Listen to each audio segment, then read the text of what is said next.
Aldo Kane in the office speaking to the team, and delighted that you joined us today, Aldo. A couple of minutes chat. Thank you for having us in. No worries, how are you?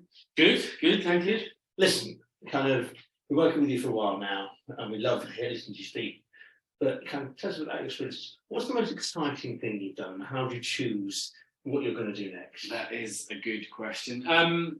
I think I have spent, so I was in the Royal Marines for years, and then into the sort of adventuring world, and so I've been very lucky to have quite a lot of interesting, exciting experiences. But I think one of the most exciting was a long, slow burner when we rode across the Atlantic, in a way that we are so remote and so far away from anyone else on the planet that you really are living and surviving and thriving under your own steam as a team.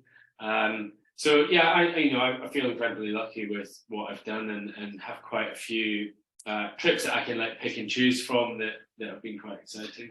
Tell me, something that always interests me is when I have the privilege of meeting people who've done amazing adventures, but when you come back to real life, how do you keep motivation going? How is it that you don't always constantly craving the next thing, and actually you enjoy being present, I suppose, where you're at? I think it's a good question, because it took me quite a lot of years to understand.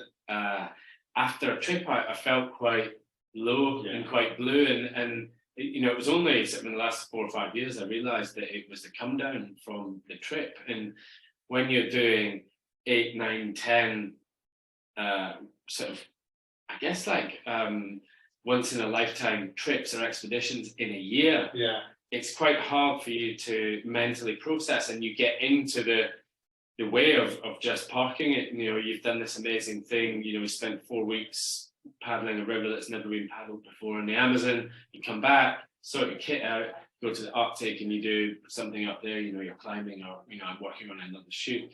And I think it's one thing that people in my line of work spend a lot of time doing is bouncing on to the next thing and the next job. And actually what you need to do, and what I do now, is I come home and I process, and I go over the trip and try and get some learning points from it, but also just to enjoy it, because you spend so much time doing the thing that you don't tend to enjoy it when you're there. And was there something that triggered that thing you were doing, or it just happened? It was the row. I got back from rowing across Atlantic from mainland Europe to South America, and we were at sea for 50 days, and I had no work planned because we didn't know how long it would take, so I had 2 months off after it, and I got incredibly blue and down, and I'm never like that as a person, and I couldn't work out what it was. And it was 2 things. It was, one, that expedition that we'd been planning for years was over, and 2, I had nothing to look forward to.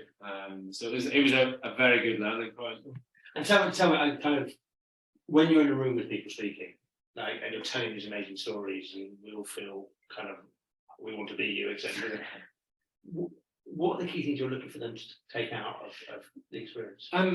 What I hope never comes across is that I'm standing in front of an audience telling them these things that make me seem unattainable, or the things that I've done unattainable, because I genuinely feel utterly average. Right.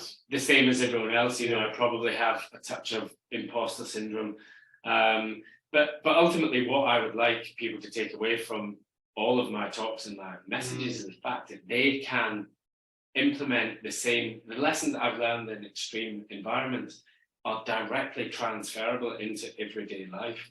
If you talk about having a good attitude, or if you talk about looking after your physical health, your mental health, or you want to talk about goal setting, all of these things that I do in extreme environments, which ultimately have a fairly high, I suppose it's quite a high risk environment. That they're directly transferable. So it's almost like we want people to come away from it feeling motivated, enthused, and wanting to get stuck into the little bit of life that we all have left. I love that. So one last question. What if there's one thing you could do still that you haven't done? Since I've been a little boy, I've wanted to climb Everest and K2. Both of them have been on my list of things to do, and I've been incredibly busy the last 10 years. So that's up there, I think. I'd love to say that I've done them and therefore, but no, but I haven't. Listen, Aldo, thanks so much indeed for your Thank time. you. And it's lovely seeing you again. Thank you. Cheers.